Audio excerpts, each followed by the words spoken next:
at war. It's an everyday battle. Whose side are you on? I'm riding with Christ. Listen up. Listen up, Christian soldiers, and welcome back. I'm glad to have you join us as we continue our discussion on the fruits of the Spirit. We're coming off of a week of VBS, and it was wonderful.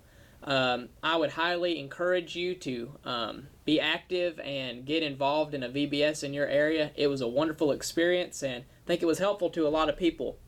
If there was ever a fruit of the Spirit that I am not qualified to talk about, it is patience. And that's exactly what we're going to be talking about today. So what exactly is patience? What do we think of when patience comes to mind? The dictionary describes patience as the capability to accept or tolerate delay, trouble, or suffering, and this is the key, without getting angry or upset. Just from that description, we can see just how important it is to be patient.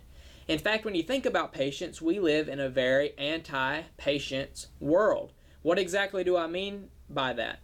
When I say we live in an anti-patience world, what I mean is our culture and our technological advances have kind of kept us away from this idea of patience. For example, if I wanted to talk to someone in the year 1750 in New York City, I would have to do one of three things. I'd have to send them a letter.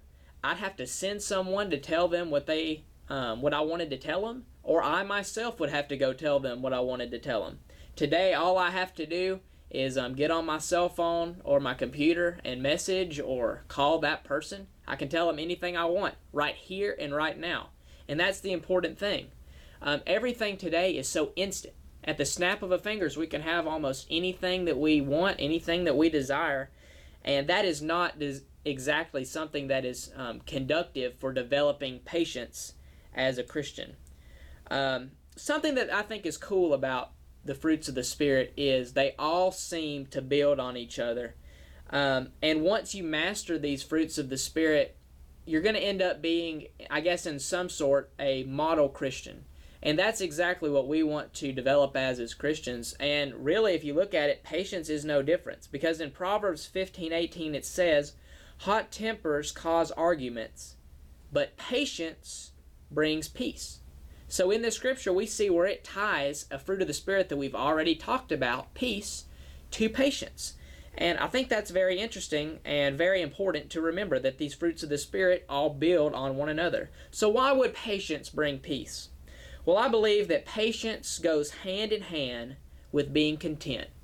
If we're content as a Christian, that is exactly what we should be doing. We should be happy with the things that we've been given. And that's going to give other people to see God living in us, to see Christ living in us, because we're happy with the things that we've been given, even in circumstances that aren't exactly the best.